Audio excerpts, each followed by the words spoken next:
Ladies and gentlemen, welcome back.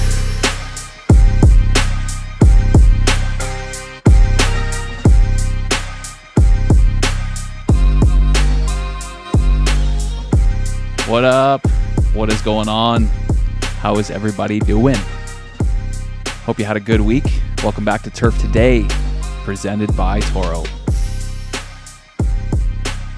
And as always, this episode is recorded on the Superintendent Network.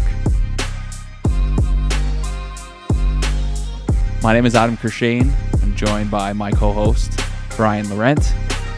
And today we bring you Brandon Razo, the golf course superintendent at Panther Creek Country Club in Springfield, Illinois.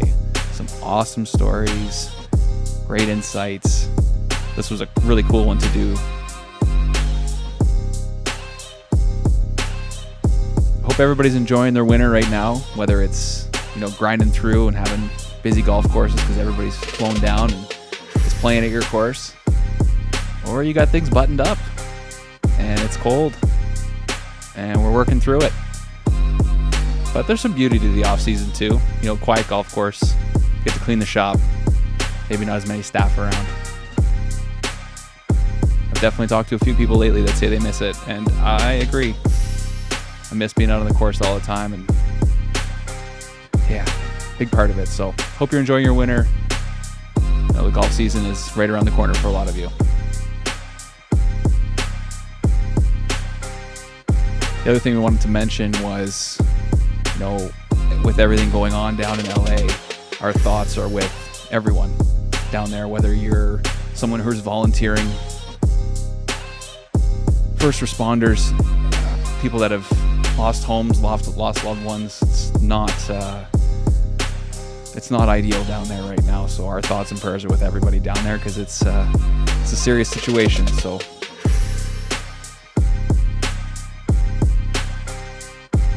I'm going to fire things down to Brian. We're going to get Brandon in here. But first, a word from our amazing sponsors, the Toro Company. See you soon, folks.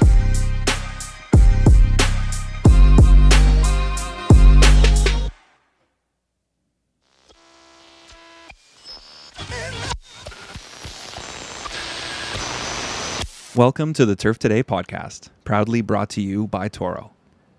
There's a lot of buzz about alternative power right now, and for good reason. Battery-powered equipment is super quiet, so it's less disruptive for operators and the neighbors. With Toro products, you can reduce emissions and save fuel without sacrificing power or performance. Electric or hybrid, gas or diesel, Toro's golf lineup gives you options.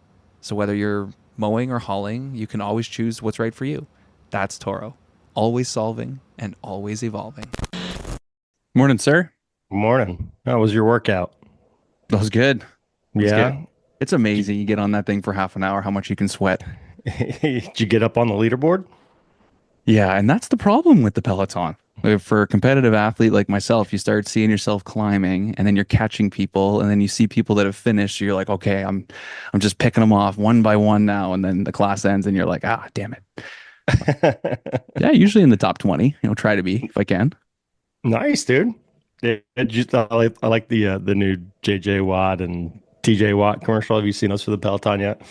I don't know if I've seen that one. They keep getting the alerts, like one brother passed the other, so they run back home and jump in the Peloton to try and beat him and all that. It's great. Nice. Yeah, they make it so much fun. It's such a positive environment. So I don't know if I could do it all summer, but it's a great one for the winter. Perfect. Yep. Yeah, what do you got going on? Kids sports starting back up. So we've got hockey for the next 3 days and then getting back on the road on Sunday. So nice. Excited for that. Was the big win. Ohio State took the Rose Bowl. So congratulations. That's must be exciting. Yeah. Oh man, that was great.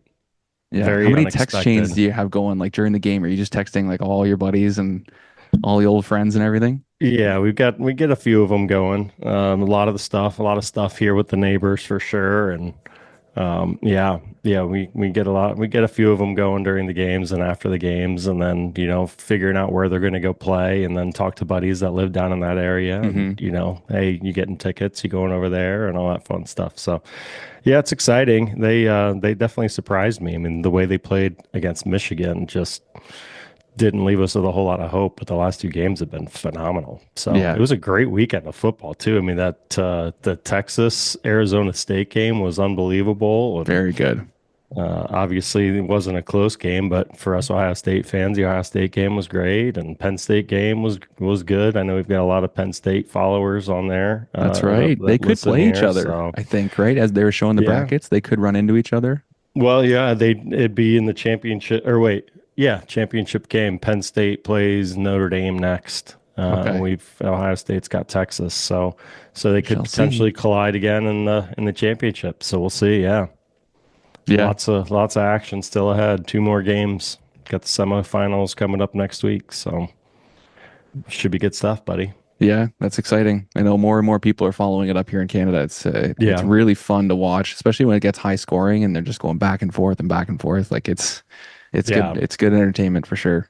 Yeah. Oh man, the last couple minutes of that Texas game were just out of this world. We were so Yeah. sitting around with the kids. We were sitting here watching it, going absolutely bonkers. It was Y- great. You can see everybody in the building is standing too. Like not a Yeah. person is sitting. Everybody's screaming. Like Yeah. that'd be such a fun atmosphere to be a part of. Yeah, absolutely. Yeah, the playoffs have been a lot of fun. It's something new. Before they just had the four-team playoff, and you jump right to the semifinals. There's not a ton of mystery behind it, but with this 12-team playoff, it's been pretty neat. You get we've had some good games, some underdogs that made the playoffs that maybe shouldn't have been there, but it's just added a whole nother level of excitement. So it's been a good year one for sure. Oh yeah. It'll be fun to see Yeah. how it pans out because we're recording early January right now. This episode will come out on the 14th, so there will be some movement by the time this actually does come out. So Yeah. it'll be exciting to see how it does pan out. I wanted to ask you, I had a few people reaching out just about the show with little questions and things, which is great.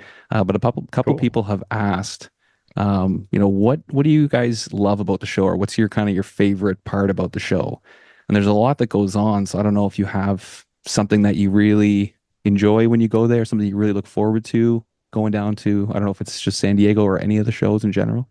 Oh man, the show it's one of my favorite weeks of the year. It's an opportunity to reconnect. Everyone gets busy during the season, and it's tough to constantly stay connected with friends from around the country, whether it's guys you went to school with, worked with at certain places or whatever. It's just that opportunity to connect with everyone in person. It's one thing to text with these guys or have a phone call or whatever, but to sit down, break bread, grab a drink, with these people that either just your buddies or mentors that have been instrumental in your career development. Having the opportunity to sit down and see these people in person, it's by far my favorite part of the week. Obviously there's a lot of good that comes out of the show from an education standpoint, from the trade show itself, and seeing all the new tools and exciting trends and technology coming into the industry, but just being there with the people, that's always my favorite part. I used to run a trade show here in Ohio for many years, and that was always the focus. What can we do from a hospitality entertainment standpoint to encourage the networking amongst peers? Because obviously, we hear it on the show all the time. What's your favorite part of the industry? It's the people. And so Mhm. having that opportunity to connect with people in person is always hands down my favorite part of the show. How about you? How many have you been to? This will be my third. I've done Okay. Orlando and Phoenix, and then now San Diego. So this will be number three for me. And you're right. The people are what makes this industry so great and why we're thriving right now. And the atmosphere is so cool. Being in a Yeah. place where everybody's doing the same thing. Everybody's kind of has that same frame of mind. Everybody's enjoying the turf because with our industry, not a lot of people understand what we do, or they don't really want to kind of, get behind closed doors and actually see what's going on. So for us to be in that atmosphere where everybody is like-minded, everybody is, enjoying themselves and happy to be there, it's such an incredible thing. I remember my first time I snuck into Orlando. I snuck onto the trade show floor the day before, and they were just You setting snuck everything in. up. Yeah, well, I mean, there was a bunch of people in there, but you weren't supposed to be in there, and I Yeah. went in, and it was cool. I got some good content for Turf Today, but just I was just blown away. I'm just walking around, Yeah. you see all the big signs and how much money companies are putting into their booths and all the equipment that's in there. They're building a green and bunkers and Yeah. grandstands and speak like it blew me away. So if anybody's thinking about going or teeter-tottering or putting pressure on their club, like really, really think about it because it's worth it. Yeah, 100%. It's totally worth it. And like you said, I mean, just the amount of money that companies are putting into being there it's significant, and that's one of the things that we try and I try to tell any of our support system, any of our followers or whatever, support those that support you, and the investment that those folks are putting into that show, into the GCSAA as an organization. It speaks volumes. And, I just hope people take the time to go around and say thank you to those vendors for being there. Listen to them. It's what I constantly tell people, our sponsors, like, look, we're not going to make the sale for you, but we can help get get the foot in the door. Right. And I just hope people kind of take that opportunity to say thank you, listen to what they have to say. If it's right for your course, obviously then you're the one that makes that ultimate decision. But, they're making a significant investment into the industry by being a part of that show. And, hopefully people take the time to go around and check out what they have to offer and say thank you for their support, because GCSAA really does a lot. Obviously, we talked to Rhett, talked a little bit about some of the behind the scenes stuff, but they really are a fantastic organization doing great things for this industry. And that show is a big part of what helps that whole organization continue to tick. They all do a fantastic job, whether it's the vendors Yeah. and the GCSAA. And you have to look at it from the vendors' point of view too. They're very happy to be there. It's very exciting. Like they have spent a bunch of money. They're putting Yeah. new products out. They're there to really advertise what they have going on. So if you're somebody who's maybe hesitant to go into their booth, or you don't know much about it, or it doesn't look like it's very welcoming, just get past that. Just get in there, shake some hands, meet some people, grab a card, grab a sticker. You never know when you're going to cross paths with somebody who knows somebody else in this industry. It's such a small, tight circle. So I remember my first trade Yeah. show, I was not, I wouldn't say scared, but you're just kind of walking around. You don't know anybody. You're just seeing all these brands and things like that. And I didn't do a very good job of going up to some of the booths and meeting people. And the Yeah. second time on the show, I was a little bit more free, and I went around and, shook some more hands and grabbed some more cards. And it's good to meet more people and have those contacts. So, Yeah. like I said, the vendors are so welcoming. They want you to come and see them. They want to meet you. They want to kind of get to know you and see what you like or what you need at your course. So it's all good stuff. Everybody there's got a Yeah. smile on their face. They're happy to be there. Yeah, it's always fun, right? When you walk around, it's that awkward situation, where you're walking by a booth where there may not happen to be anyone else there, and you've got the one attendant just kind of standing there, awkwardly, like, please look at Yeah. me and say hi. Yeah. Please look at me and say hi so I can start a conversation. It's just get through that, right? Yeah. Get through Just, that. yeah. Go up, hey, someone's there. Hey, how you doing? What do you have? Just break the ice. Yeah. Unfortunately, I don't know that, people are on this side of the industry. I think sometimes for a reason they might be a little more introverted, so that is a little uncomfortable just to step up to someone and shake their hand and Hmm. hey, what do you have to offer? But that's the best part of it. And we always encourage people to kind of get outside their comfort zone a little bit and take a chance. So yeah, hopefully people do that. Hopefully people just kind of go up and shake hands and see what's going on. And lot of exciting stuff this year. Oh my gosh, some of the stuff There's I've going to be seen, some some of cool the stuff. previews and stuff, it's gonna be wild. It Yeah. seems like it's getting Yeah. bigger and bigger every year now. It is, yeah. I can't wait to see, our title sponsors there at Toro have some really cool things coming up. So I'm excited to go see that new technology. Yeah, no, that's gonna be unbelievable. Yeah, man. Look at that guy. He knows our sponsor too. He's Oh, all got the right. Toro swag on. Beautiful. Atta He knows boy. what he's doing. Atta Prepared. boy. Yeah. What's going on, man? Not much, just, slow time of the year. So just kind of getting stuff organized for next year, getting ready for the show. So Good. Did you enjoy the holidays? I did. I had pretty good Christmas. Spent a lot of time with the wife and kids, and we did a lot of fine dining. That's what I heard you Nice. say, man. What'd you Yeah, do, Ruth's Chris? we did that twice, Oh man. and then Ooh. Eddie Merlot's one night. Nice. You Would got you to go take into, advantage, right? It's the holidays. Yeah, did you go into Fort Wayne or what? yeah, yeah. We were in Okay. Fort Wayne, so it was me, Miranda, and the girls for the first night. We've kind of been doing that every year to just like give them the experience and not have to buy them as much crap. Yep. And then Miranda had the wise idea, well, let's take your mom and brother. I was like, all right. So then we did that the next week. And then my friends had reservations for us for New Year's Eve. So we went ahead and went out to dinner with them to Eddie Merlot's, and then Miranda and I got on the road on New Year's morning and came over to Illinois. Oh man. I was gonna say, are you guys back in one household now? Is she with you all the Uh, time or is it back so and forth? so it's gonna be more this year of her staying here and moving here, and maybe just going back home for like a week at a time, just to make sure everything with the house is fine and that Lexi hasn't burned it down yet. So it's gonna work. We're kind of wait until the end of this fall to kind of see where everything goes and Yeah. start looking for an actual house here and stuff like that. So, Gotcha.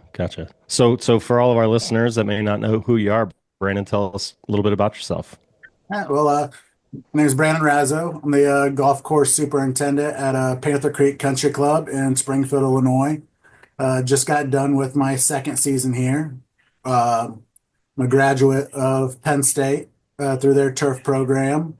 Well, besides the golf stuff, I do the state rankings for Indiana Girls High School Wrestling for IndianaMat.com.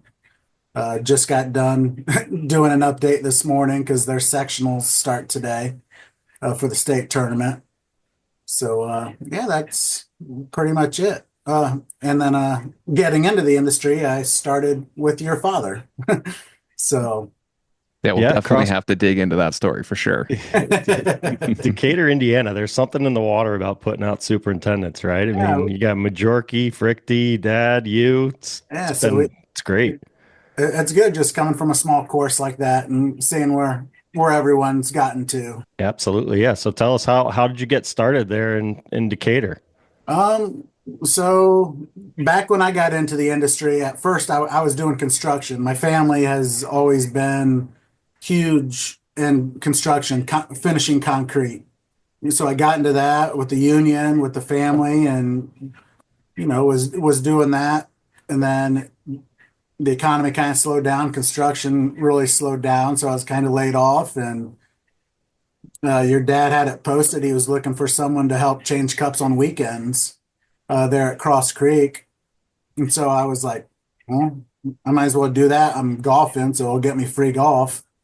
So I started doing that and through the end of the fall. And then when the spring rolled around, I just kind of talked to Terry and Drew and was like, can you guys maybe put me on, full time? And they did. And from there, I grew to love it. I enjoyed being outside and I enjoyed, just seeing what happens after you do your work, how good everything looked and stuff like that. So that kind of got me interested a little more. So Terry got me the information to get into Penn State. And so I did the online program there and got through that. And the rest is kind of history. I went over to Columbus for a year to Wedgwood Golf and Country Club and came back. And when I came back to Cross Creek, it went from there. I just took over and started running the show, and now I made the jump to Panther Creek and get to host a Corn Ferry event. So I'm pretty happy right now. I love hearing stories about that. You just kind of get your foot in the door, love golf, love being on the golf course, and it just sort of escalates to the next thing, to the next thing. And now here you are, superintendent of your own golf course. That's the story we need to hear more of now. There's so many people that love golf. Why not get into this industry and help the golf world? Like, we need more of it. So that's so cool, Brandon. While we're on the subject, is there any good Terry stories? Is there anything? Yeah, I know he's been a guest on the show and definitely listens to the show, so can't be throwing him under the bus or anything. But there must be some good memories. Well, one of the best things with him was uh, every morning, like when he came in and stuff, like he always started with, "Let's see how we're going to do this today." Like that's how he started out, to figure out who was going to do what. But it was always almost every time, let's see how we're going to do this today. So that was just kind of a joke between all of us after when he wasn't really out in the shop. We'd be like, oh, how are we going to do this today? And just go with the day. But for a lot of it, I really wasn't around Terry as much as I wanted because it got to the point where he was doing two courses at once. So he was spending time at Eagle Glen and, he felt comfortable with me and Drew, being at Cross Creek and kind of handling that. So yeah, not too many funny stories with Terry, but that was just something that always stick with us is, let's see how we're going to do this today. Yeah. And that a lot of that stems from because you guys, Ray was basically keeping stuff together with duct tape and hot glue. So, that was probably part of the magic in the morning too. Let's see how we're going to get this done today. Let's see what turns on this morning. Yeah, very, very low budget course. And, and then we decided to, go from 18 to 27 holes on the same budget. So, it was trying to take care of 27 holes on like a $250,000 budget. It was tough, but we got it done. I had some just great employees there. I mean, Decatur's it's a great town. It's a great golf community at Cross Creek. I mean, almost everyone that lives on the course golfs. So all the events are always full. The course is always full with people. So it's just a really fun place. Yeah, the DFL league was always my favorite night of the week.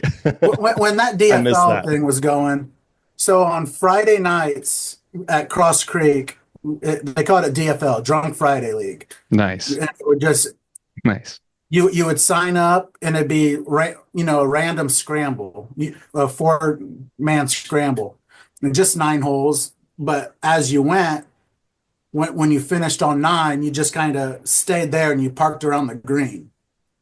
So there were some nights where there could be like 70 some people.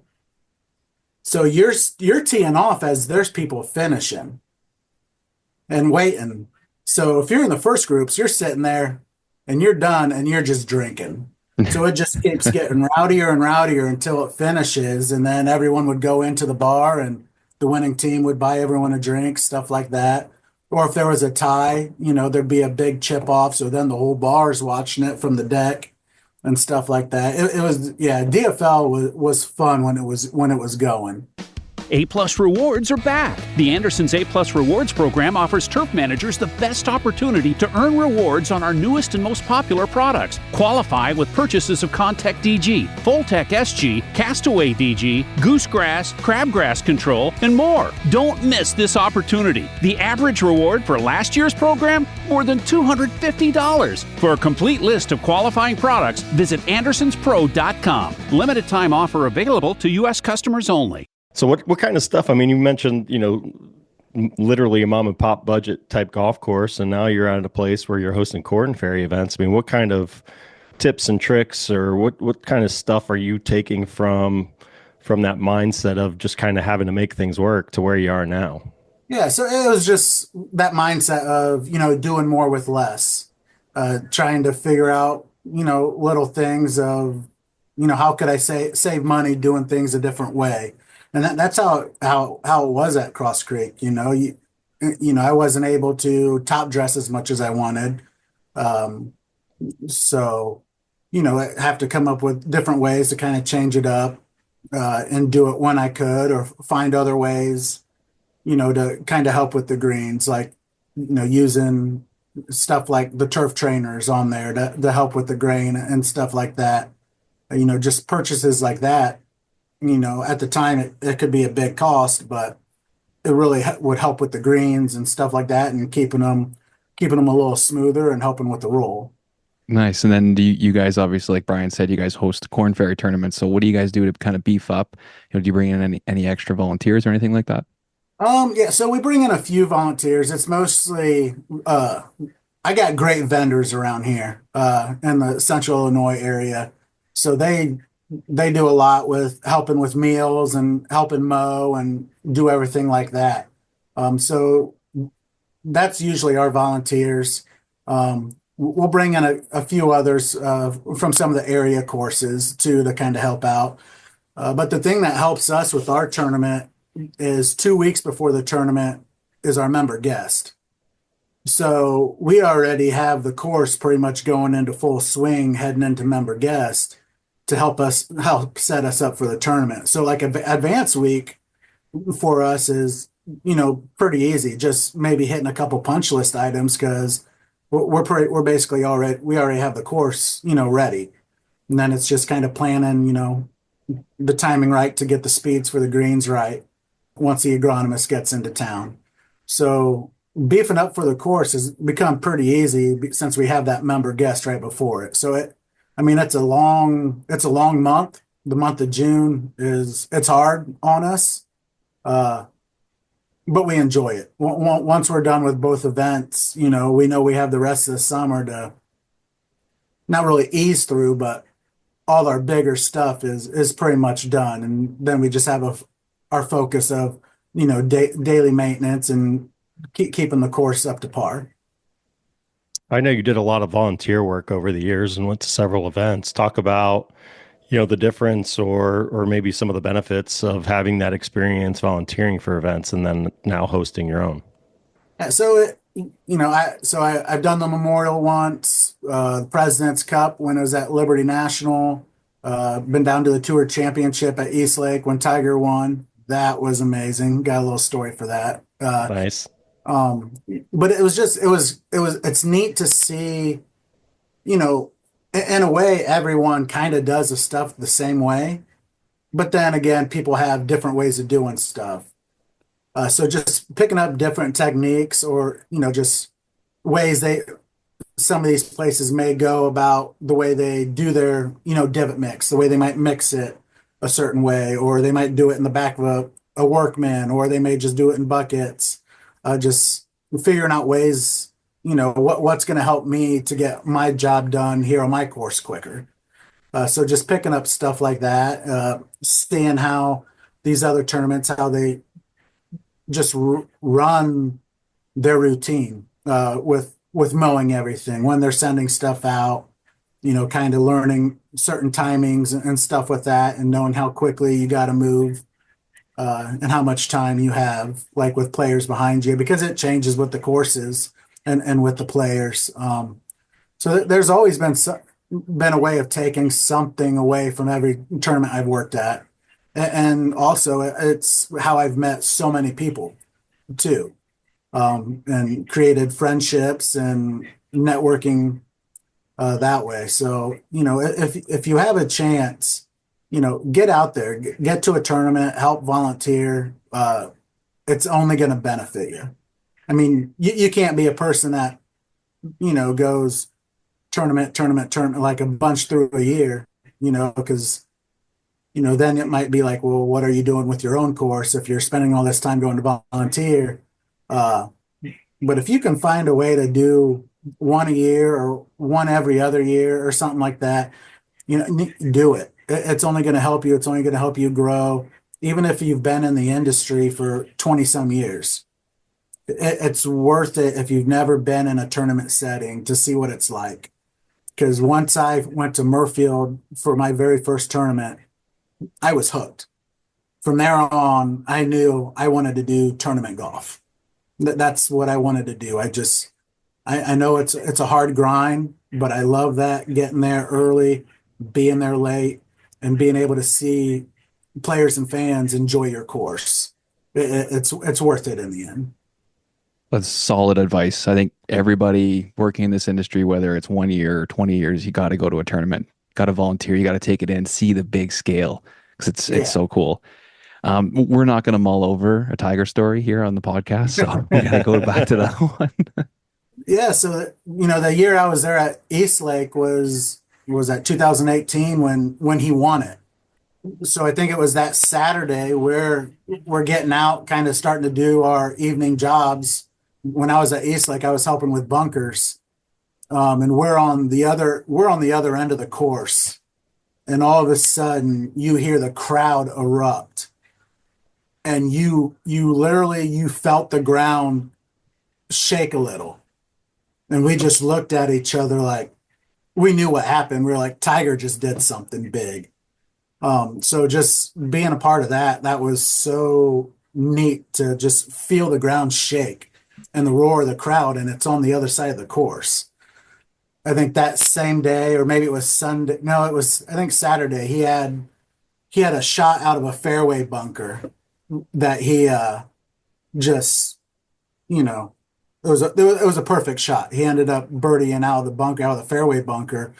But we were kind of started following him, and we were probably about 20 yards from him, kind of looking through the trees when he hit that shot.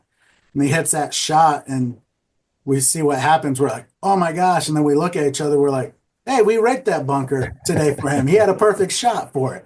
And then being able to just the crowd following him up that 18 fairway for that tournament. It was just a neat experience to be able to be at a tournament that, someone you watched growing up, kind of returns and has a big moment. So that was, I'll always remember being there at Eastlake and just feeling that ground shake.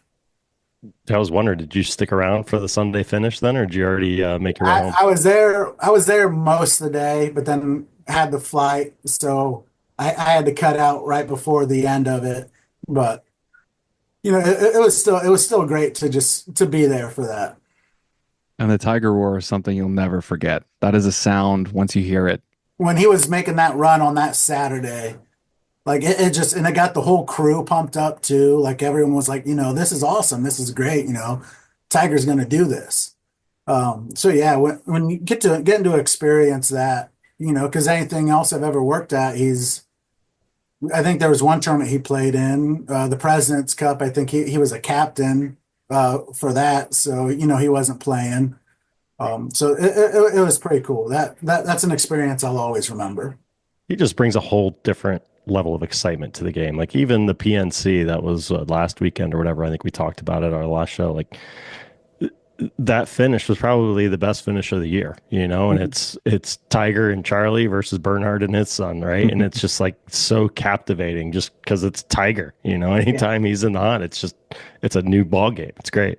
Yeah, I mean he changed the sport for us, how Michael Jackson, or not Michael Jackson, well, he did that with music, but Yeah. Michael Jordan with Michael Jordan with basketball, us growing up, it set a tone of greatness, and to be able to still witness it, even though he's not winning stuff, and what it's done for our sport and, even our industry. I mean, the golf course industry grew because of him. People started getting in and playing. So it's just been a great thing for our generational period. So having witnessed, some of those PGA Tour events, at Eastlake, Muirfield, President's Cup, out at Liberty, I mean, what's the difference maybe between that PGA Tour primetime event and a Corn Ferry event? Is there different expectations? What do you see as some of the differences or similarities? I think it's a lot of the same. I mean, we're still trying to get the course as good as possible, as the best courses there are in the world. Just trying to time everything right to get, the course at peak condition for that tournament. So in a way, it's similar to that, but you also, we're not in a spot where we have 30, 40 volunteers. We're still pretty much doing it with our staff and a handful of people. For us, it's figuring out a way to get through everything quickly, efficiently, and making sure everything's looks as good as it can.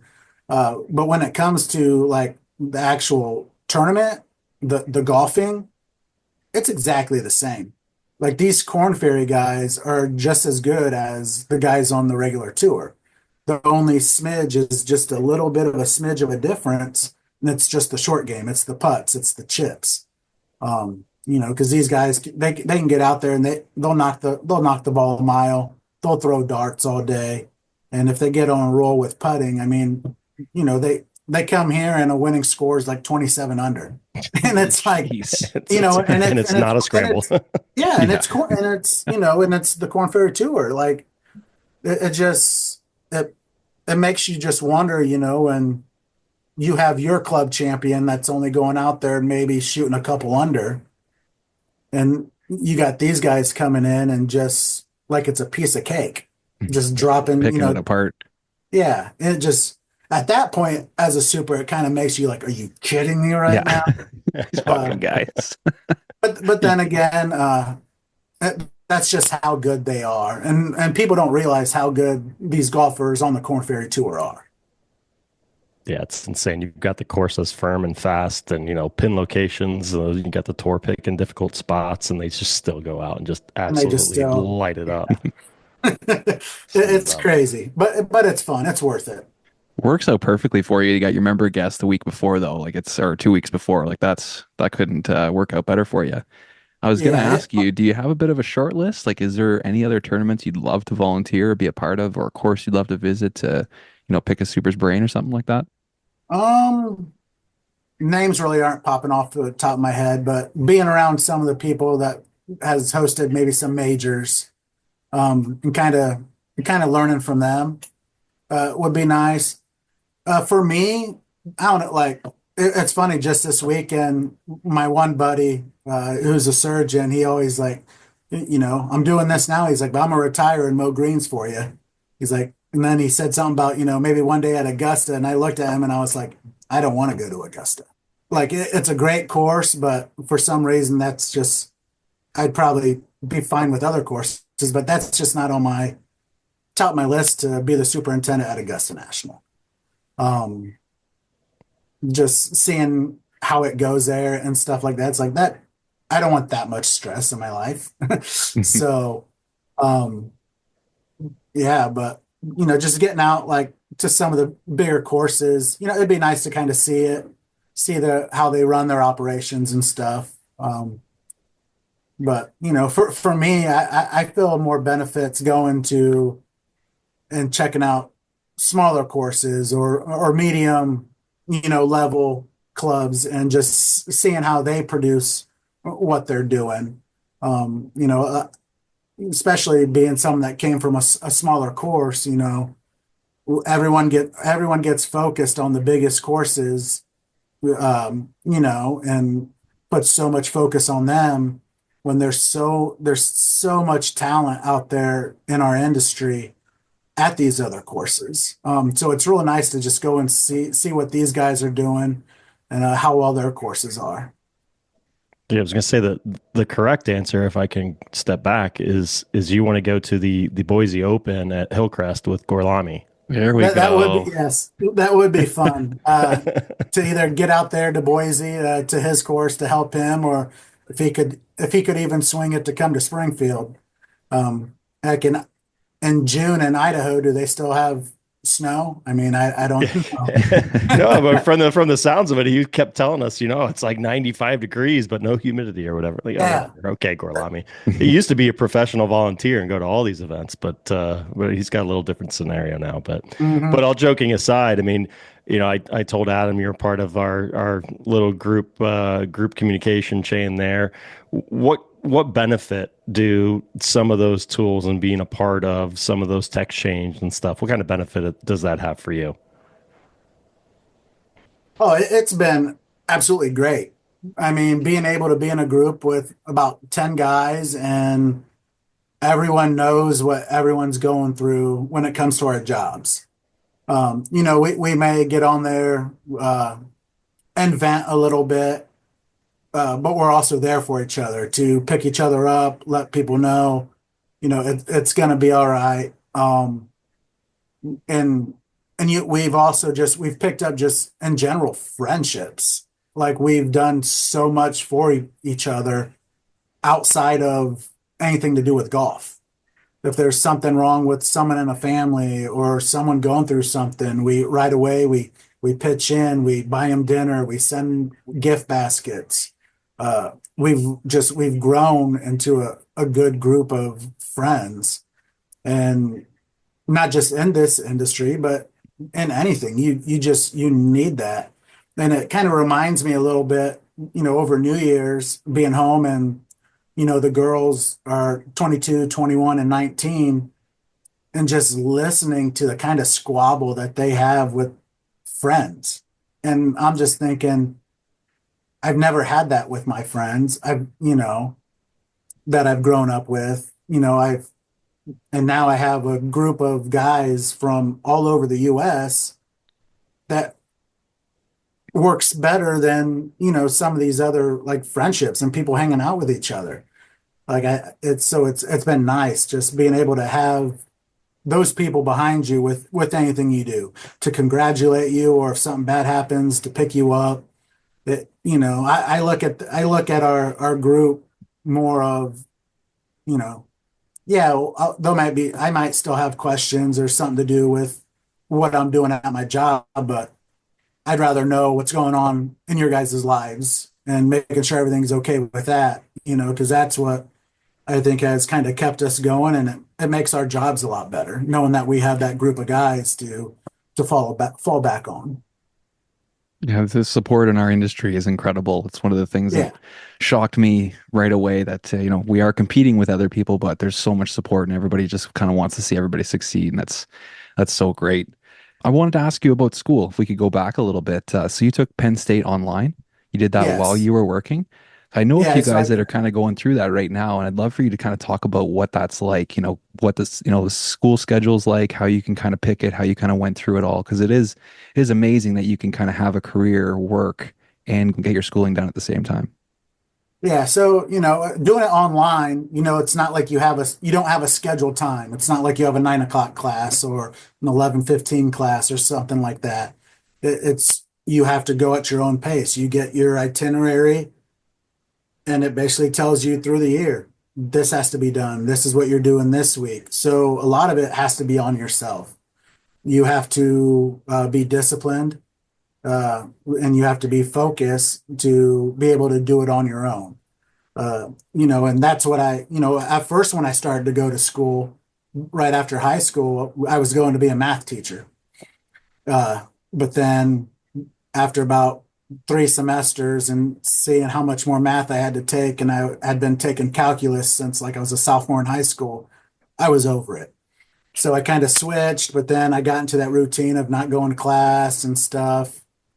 So it was just bad. I wish I would have. I stayed home and went to a school in Fort Wayne, so that didn't help because then you don't want to leave your house. So I wish I would have went away. But then when I got to a point with Penn State, I realized what I had done in the past and knew, especially since I'm doing it on my own online, I really had to stay focused, really had to stay disciplined. So I just kind of would go to work, do my job, and then depending on what classes and when stuff had to be done, that was my focus right when I got home. The first couple hours was making sure I had everything done, all the schoolwork, getting through that stuff, and just kind of staying focused on that. And it was tough to do, but it was also easy to get through. The teachers with Penn State are very good in helping you out and understanding the material. I was lucky if there was group stuff for some of my classes. I was lucky to have good people to work with, even though it was online and through video and stuff like that. It worked out. So it's possible. You can work a full-time job. You can, either just be a crew member or, when I was doing the Penn State thing, I had just got hired as a second assistant at Wedgwood. So, I was already working and growing, and they knew I was doing that. So while I was at Wedgwood, that's when I finished my degree. Yeah, it is possible. And I definitely recommend if you have a chance and you'd want to do like an online program, do it. You're going to learn a lot, and it's also easy if while you're working to adapt what you're learning to your job. So I definitely recommend, there's people out there still wanting to get an education, still wanting some type of degree. Go the online route. It's there, and it's the same piece of paper you're going to get as if you were there at the school. So I definitely recommend it.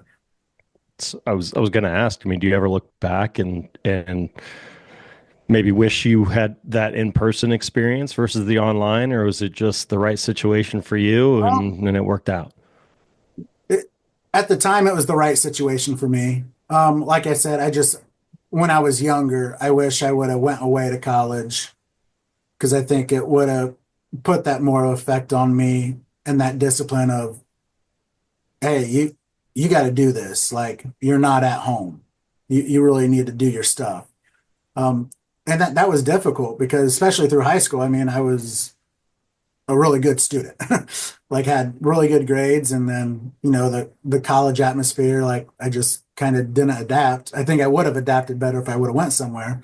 But at the right time, I feel doing that online course was the right choice to do, because at the time I just really wouldn't have seen me, heading out east or something like that to go to school.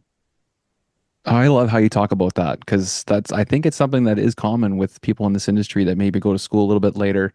They try something out, whether it's a big university or go to a different trade or something, and it's not for them, or maybe they're partying too much or whatever the case may be. We've heard it before on this podcast.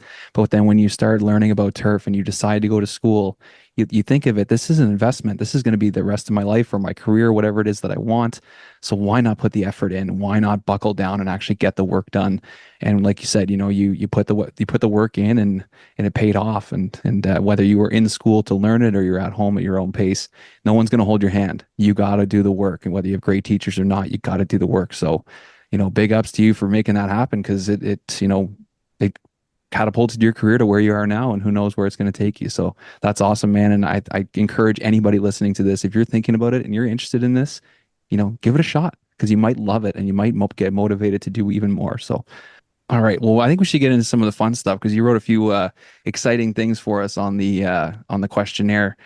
You were caught potentially chasing a piece of equipment down a fairway at one point. Well, it wasn't the fairway. So No? I was spraying greens, and I had to get off to pull the flag, or maybe I was putting the flag back in, not sure. But I had the sprayer kind of parked over on the edge of the green. Well, there was just a little bit of slope on it, but it was still kind of sitting there, wasn't really moving. And the sprayer I had was a really old, like Toro 1250 sprayer. I had a cab on it. So I'm either pulling the flag or putting the flag back in, and I look back, and all of a sudden I just see the sprayer rolling backwards and heading towards the pond. No. I'm like, oh no. I take off on a dead sprint. I get to the sprayer. I grab the door, and as I grab the door, the grass is wet. So then I slip and I fall backwards. I'm holding on to the door, and it slowed it down just a little bit. And then I was able to pop back up and hop back in to the sprayer and, hit the brake and stop it. I had about maybe 20 more yards before it got to the pond. But yeah, that was something else. Just looking back, and in your mind, you're going, oh no. Yeah. But getting there. And then the worst part was just slipping and falling, trying to get it to stop. Yeah. Good What's thing the you didn't go punishment? underneath it. Yeah. No kidding. And then luckily there wasn't anyone there to witness it. So No. So it didn't actually happen then. Everything was good. Yeah. That's right. You just spilled the beans. So this may actually be one of the first times someone actually hearing about this. I don't really know if I've ever really Was that at Panther Creek or Cross Creek? That was at Cross Creek, so it would have been on hole one. Okay. Yep. Just to the right of the cart path there. Right of the cart path, and it Oh was man. starting to roll that way. Well, that's a visible spot. I guarantee there were some homeowners sitting there having a cup of coffee in the morning that There saw probably you. Did you was. see that Yeah. guy? That's a pretty visible Yeah, spot. a homeowner probably did see it. Yeah, absolutely. Oh, that's funny. That's funny. And I think I know the excavator story too. I think I'm pretty sure I remember that one. Tell us about that. Yeah, so while we were doing the construction of the new part of the course at Cross Creek, at the time we had actually just got done building our house back there on the new part. Um, so as the construction was going on, I was basically living on it, and I just happened to. It was right around Thanksgiving, and I remember looking out, and I could see across. I lived on what was going to be hole 9, but there were still no houses. And over on hole 8 was where we were still doing some work. And so the excavator was out there. And I, was kind of, looked and saw it there. And then all of a sudden, about 2 days later, the guy that was doing the shaping and doing all that stuff for us, he gives me a call and he's like, "Hey, where's the excavator?" And I'm like, "What are you talking about? It should be out there hole 8." He's like, "I'm out here and it's not here." And I'm like, "You got to be kidding me." So we get out there. Sure enough, someone had stolen the excavator. God. No key in it? The key must have been in it. I don't know because I wasn't using it. But right away, we kind of knew who it probably was that stole it. We had an idea. We figured it was one of the owner's son. That Oh, man. we kind of figured it was him and stuff. But finally, I think it only took maybe a few weeks, and they ended up finding the excavator down in Kentucky. And it was exactly who we thought it was that did it. Just had it. Basically, I don't know the way it sounds. I think he basically told a buddy he could use it. He thought it was his too. So. I was gonna say that's not like a simple pawn. It's not like stealing a bike and taking it to the pawn No, shop. like they, No, they had to load, they had to load it up on a trailer and stuff. And people out there that, probably weren't really thinking anything of it when it happened. Someone probably saw it happen, or maybe they didn't, because I guarantee it probably got picked up in the dark. But yeah, we found it. We got the excavator back. But yeah, that was just crazy to have a something like that stolen. That is nuts. That is nuts. I want to talk a little bit about you're starting to collect ribbons as much as, again, going back to our friend Gorlami there. You've been pretty active in the local association. I know recently you got the Emerging Leader Award with the GCSAA. Tell us a little bit about that. Yeah, yeah, for 2023, I got the Emerging Leader Award from the GCSAA. The award is for someone that's been a superintendent less than 5 years, that's been, involved in the industry. So basically, right away, back when, what was it? I think it was like 2017. I think it was when I got invited to the Green Start Academy. So when I was there, I forget who said it, but someone was like, get involved in any way possible, get involved. And I've always been someone that's been a big volunteer for stuff with coaching and, stuff with the Shriners and stuff like that. I've always been someone that gives back. So I took that getting involved, like, okay, I'm going to get involved. So right away, I got involved with the local chapter, hopped right on to the board with that, worked through that, was president of the Hoosier Association. And then as soon as I got over to Illinois, they got me on this chapter to start helping on the board too. But also I started serving on, volunteering and being on task groups with the GCSAA. At first when you start out, it's just some Zoom stuff and it's little stuff. Like I was on like a technology thing. It was when they're kind of, going over stuff with the website and trying to develop the app and stuff like that. I've helped do the one for like the scholarships, judging scholarships. And lately I've been able to be on some bigger ones, like doing the chapter outreach task group and being able to go out to headquarters for that. The past 2 years, I've helped with the education conference for everything at the show out there at headquarters the last 2 years, kind of going through all the proposals. We judge them what we think is good, what we think and we probably shouldn't do, or does someone really have 4 hours worth to talk on this subject, stuff like that. So that kind of being involved with stuff like that, and I think that's pretty much what got me to that award. They saw me as someone relatively new to the industry, as a superintendent, and since I've been in this industry, I've been 100%, behind the GCSAA.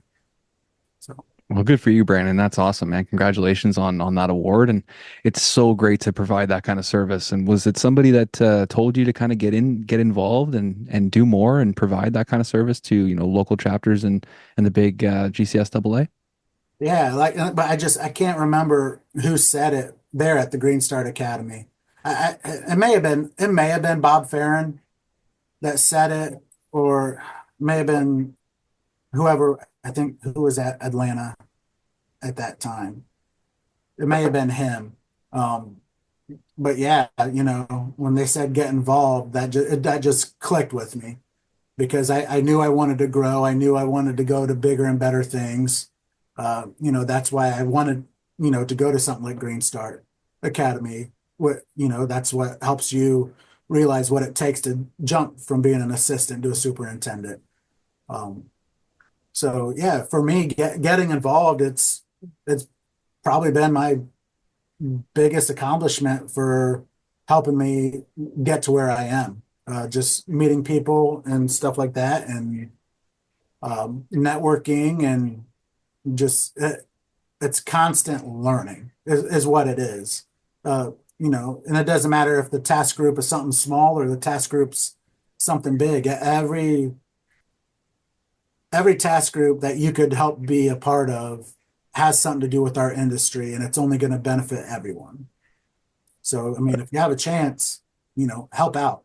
A lot of this stuff, it doesn't take much time. And if it's a task group that you end up being able to go to headquarters for, you're taking a couple days out of your time. Turf Today is also proudly brought to you by Flash Weather AI. I can't tell you all about Flash Weather AI because there's a lot of pieces to it. You got to check them out, any of their social media platforms or online, and take it from Ryan Cole, Director of Golf at the Columbus Country Club. Flash Weather AI is what our staff and members trust. It allows us to pull our members and our guests off the golf course in the safest, most efficient way possible. With Flash at Columbus Country Club, we're always one step ahead of the weather. You can find them online at flashweather.ai.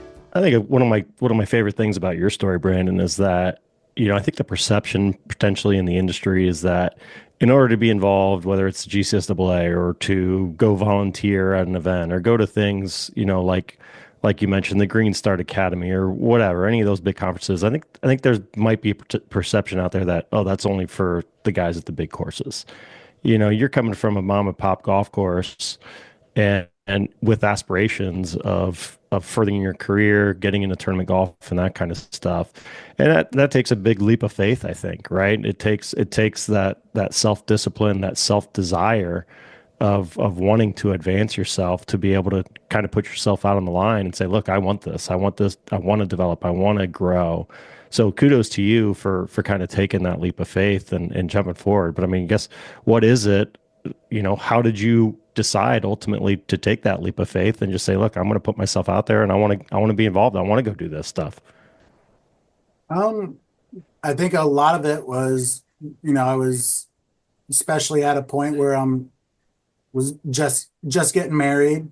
all of a sudden I had three teenage daughters. So I knew I needed to do something more to benefit me and my family. And I knew, sticking at Cross Creek, as much as I love it, and it was my hometown and stuff like that, I knew I needed more. I knew I wanted more. So, and being, well, where I come from, being a part of the Belmont Wrestling, all we do is chase success, work hard.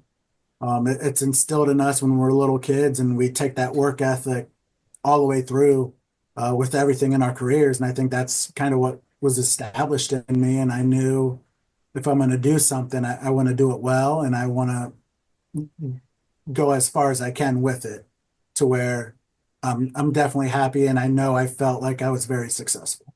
I think people think Indiana, basketball is king in Indiana, but wrestling is pretty huge too. Yeah, it's really, especially over the past decade, it's, if you look at a lot of the, like with the Olympians, I mean, and world-class athletes, we got a handful from Indiana right now, Yeah. especially with girls wrestling. And we just had Olympic champion with Sarah Hildebrandt. So, yeah, Something in the water over definitely there. Superintendents and wrestlers. Yeah, it's crazy. Yeah. That's and not to obviously he's my father, so I'm a little biased, but I mean, is that something that my dad kind of helped shine a light on for you as well, just going to volunteer and kind of pushing you to get involved? I know he was involved with the Hoosier chapter and Penn State Turf Yeah, Fest and all that. and it was. I mean, Terry did a great job with answering my questions. When it got to the point of, this is really what I want to step into, and we started talking about the whole Penn State thing, and he went over telling me, the story of how, him having to go through it and with the family and stuff like that, and the sacrifices for him and your mom and stuff like that. And we just talked and figured out a way, and we landed on let's do the online, let's get involved with that. And when I started talking to him about tournament golf, it may have been him that actually brought it up about wanting to go volunteer. And he was like, he's like, I could get you over to Murfield. I know Paul Latshaw pretty well. So I was like, yeah, that'd be great. And so, once I did that really set in motion what I wanted to do, was when he, pushed me to do that. And, he starting to learn about the associations and stuff from him, how to get involved and stuff. So he got me into that. And, right away I jumped in with both feet into the Hoosier chapter. And right away I was bam on the board. So yeah, Terry did a great job, just kind of guiding me right at the beginning and getting going and saying, and giving me the confidence to be able to go do that. So is that something you continue on? Like, are you going after a national board position? Actually, I am. Nice. There you go.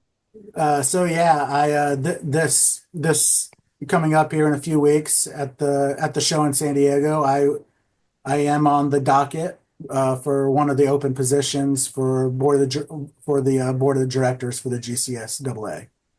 What's that process like? Kind of fun, actually. So in my mind, like, it was something I knew I wanted to do, and I was actually going to wait another year to do it. But last year after the election, and I saw how it fell and how some of the stuff went, I thought, sometimes it takes people, 2-3 times running to get on. So I made a choice right then and there that, I'm gonna run next year. If I, have the success and I get voted on, great. That's what I want. If not, at least some of these other people know my name, and they're already getting to know me. So that was my plan heading into for it this year. Once my chapter nominated me and it went through that process, they invite us all to the chapter delegates meeting, back in October to headquarters. So that gives us a chance. Every candidate gets 5 minutes to talk to everybody and kind of give your selling point, talk about why you're involved, why you want to be involved, why you want to be on the board, stuff you've done in your past. So you kind of go through that, give a little introduction, and then you break out into these breakout rooms. So then I'm going to different small groups of maybe around 10 people. And when you go into the room with them, then it's just a grilling session from them. It's questions from them. A lot of it is asking why you want to do this. A lot of it is asking stuff about your club, stuff about your family. And so you go through and you do all those groups and talk to everyone, and that's how that goes. And then after it's up to the nominee what you do from that point to the election. It's a lot of making phone calls to the delegates that were there at the meeting, just to get back in touch with them, see if they still have any questions that may not have got answered at the meeting, or maybe they've already talked to their chapter board, and maybe their chapter board has more questions. So trying to answer questions like that. So still trying to just reach out to people, and kind of give your little bit of a spiel again. So that's kind of where we're at right now. I still got a few more phone calls to make, but I've been through a lot of them. I've gotten a hold of, a handful, and a lot of them I left voicemails. I'll try to get back with them. I think that's the worst part of the process, but it is part of the process with the phone calls and stuff like that. But I knew going into it, since I had been a chapter delegate for a few years, I understood what the process already was. So yeah, hopefully, and I'm lucky that this year there's set with Doug Dykstra stepping down from the board. It kind of opened up 2 spots. So, in a way, there's 4 of us going for 2 spots. So that kind of made the odds a little better. So I'm hoping I get one of those 2 spots. I'm really hoping that it goes through. I feel like I have a good chance, but again, there's a lot of votes out there. So What's your elevator pitch? So basically it was basically for me, I'm someone that's always been involved. I'm someone that always wants to give back, and one of my pitches is when you think of our association, the GCSAA, I feel like I'm a walking like emblem or whatever of what the association can be for a superintendent. If you do it right, if you take advantages of all of the services that they offer, it's going to benefit you. It's not just the education. It's not just the networking. It's also them helping you out with resumes and stuff like that. Getting career training type stuff that you don't even think about. A lot of people don't realize, you can get health insurance through the association. There's so many things that a lot of people don't know that the association does. And for me, I want to be that person to shine that light, to shine the light to people in the industry that aren't a part of the association, or shine more of a light to especially your smaller budget courses, and letting them realize how beneficial this can be.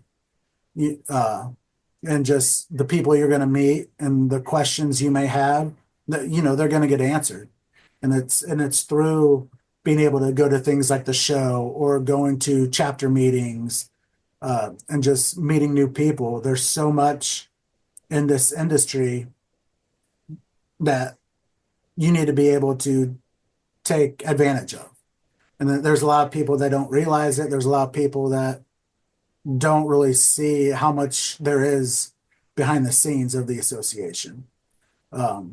But a lot of people get their eyes open when they become a chapter delegate for the first time. And you go out there and you really see how many people are involved, how much the people that work there at the headquarters care about us individually. They truly do.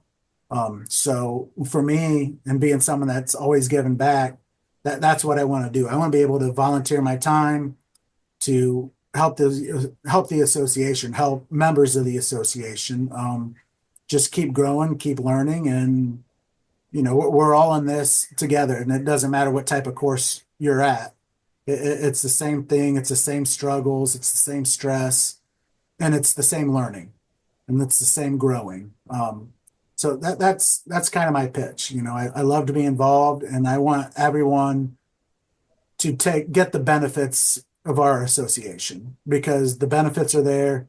And if you put time into it, it's going to put time into you, and it's going to make you better at your job.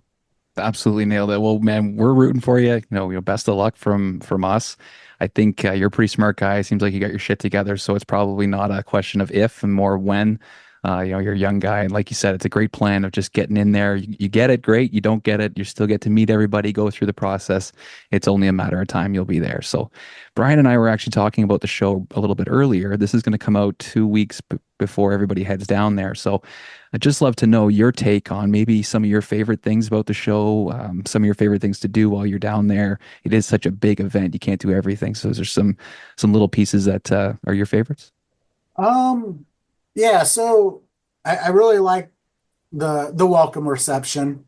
Right off the bat, one of your first nights there, and getting able to see everyone, and especially again this year being able to go back on the Midway.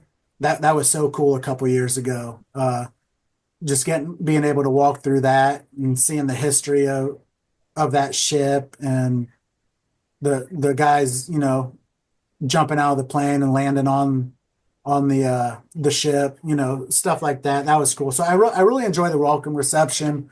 I think it's a great way to run into people that you haven't seen in a while. Anytime that you can hear Rhett Evans speak, I think you need to be in that room. He does just an outstanding job, and anytime I hear him talk, I'm more motivated to get back to my job. So I love catching anytime he's talking. And a lot of it just the trade, just walking around the trade show. At first when I was at, Cross Creek and walking around a trade show like that, it was like, oh, I'll never be able to have that. I'll never be able to have that.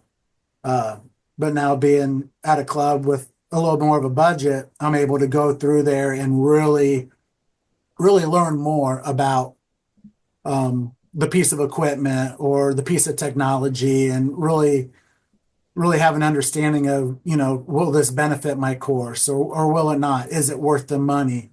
That type of stuff. So I like spending time walking around there, running into people. I think that's pretty much one of my favorite things about the show. Is it's not only are we there learning, but it's also a time to relax with people in the industry.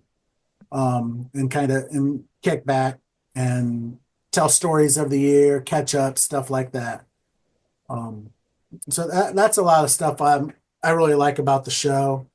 This will be my first year playing in one of the golf events. Nice.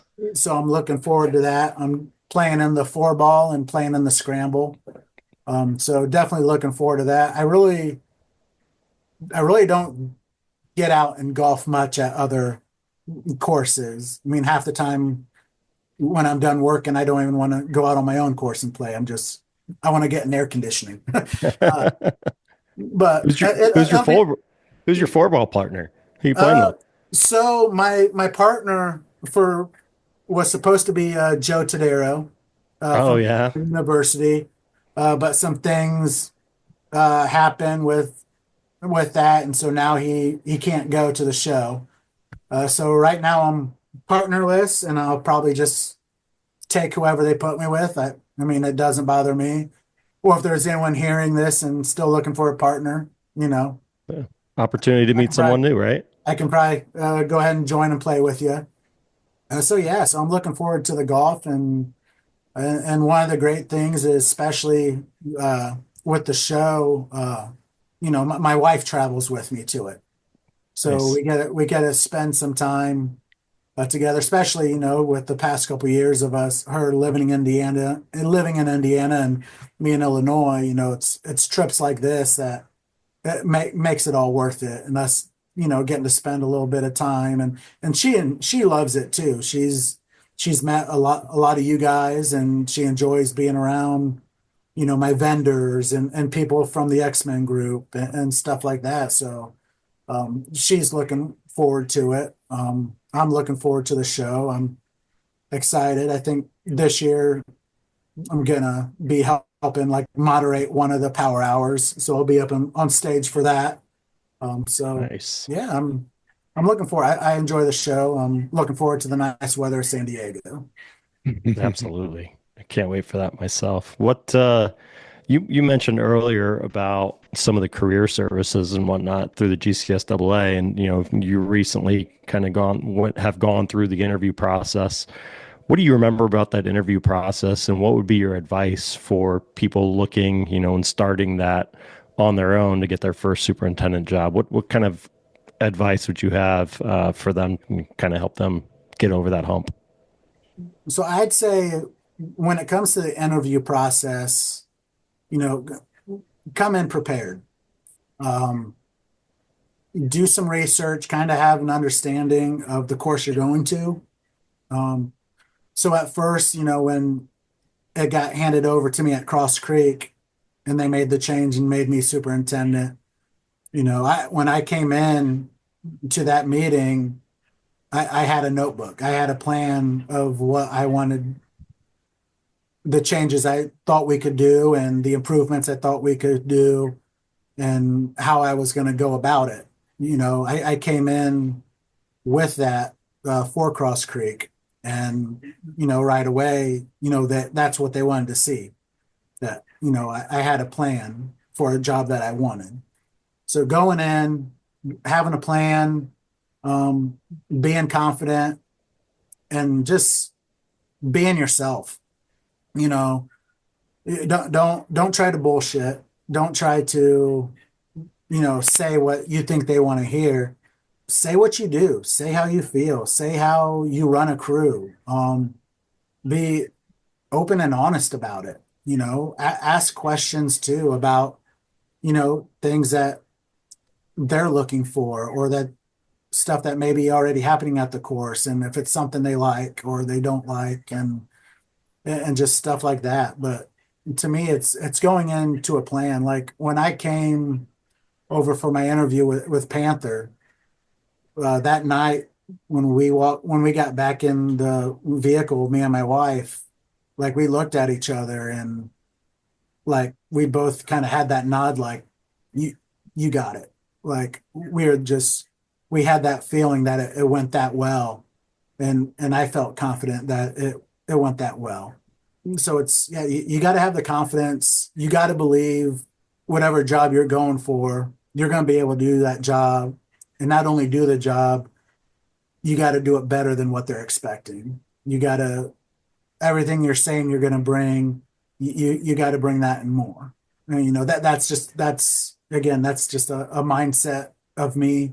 I want to win. That's a mentality I have. I want to win. I want to be the best. I want to go as far as I can. Um, so having that confidence, being prepared, and just being honest. I think you go into a interview like that, you're going to have some better odds. Oh, Brandon, we can't thank you enough for doing this, man. There's been so many great pieces of advice and little tidbits and stuff through this whole interview. I know people are going to learn a thing or two. I certainly have from you. So we don't usually get into too many crazy stories, but there was one that was a little bit memorable for you on the course this year, and we'd love for you to share that one with us. Yeah. So this year, I had an employee save another employee's life. We're lucky that our equipment manager is also a certified EMT. He volunteers for the fire department and stuff like that. So we had one of our guys, they were out doing bunkers, and he got to about hole 2, and he wasn't feeling right. He was just, his chest was hurting, stuff like that. And he was somewhat younger. I think he's 31 years old. So Dan, one of my assistants, kind of was with him and brought him back into the shop and got him to our equipment manager, Jeff. And Jeff just kind of started looking him over, hooked him up. We have a blood pressure machine here. Hooked him up to that, and started asking him questions. And at first, he kind of went through and was doing all the tests for like a stroke. And so he was like, you're not having a stroke. He's like, but some of the other stuff, he's like, I really feel that we need to call someone, have them come check you. And at the time, the guy was like, no, because he didn't want to go to the hospital. He didn't want to have to deal with, stuff like that, bills. And we told him, we're like, no, if they come, they just come. Like, it doesn't mean you have to go with them, and it'll be nothing. So the EMS, they come, they start checking him out. They told him that they were like, they felt that he needed to go with them. And he fought it and fought it and fought it. And finally we were able to talk him into going. So he got to the hospital. They ran some tests. He was wanting to leave. Then he got upset because they wanted him to stay overnight. Well, luckily he did, because he was having a heart attack. And it was in the spot of what it would have been the Widowmaker. He had 80% blockage in his artery. So, so luckily, he got through it. They put a couple stents in that artery for him. He's doing well. He's back to work. Well, right now laid off, but he came back to work about a month later, and we started him out really slow with stuff. But yeah, if it wasn't for for our mechanic, kind of going through everything and basically telling him, we need someone to come check you out. This isn't right. That saved his life. And I was so grateful that I have someone like my mechanic, because he's only been doing this for a couple of years now. I think he got here the year before I did. But the way he's learned and grown, and not only puts his time into this job, but put his time into getting certified as an EMT, he's just been a great addition to this club. And, I'm just very grateful he was here and was able to save his life. So. That's incredible. crazy. Incredible. Yeah. Brian, I don't know if we've ever talked about that on the show before, but having somebody on your crew that's certified in first aid or CPR or knows how to use a defibrillator, that is huge. Mm-hmm. I don't know if you should have a crew working around equipment and in the heat and all that kind of stuff, and not have somebody who knows, when to make that phone call, to know the signs, to, like I said, know how to use a defibrillator. Like, that could save somebody's life. So that is incredible, and encourage anybody out there that maybe doesn't have that at their course to look into getting that, because that's huge. Yeah. And like me, I'm CPR, AED, certified and that stuff. I know how to use it, but I wouldn't have really known what to do in that situation. And luckily I had someone that knew what to do and took control, and, and everything came out good. So.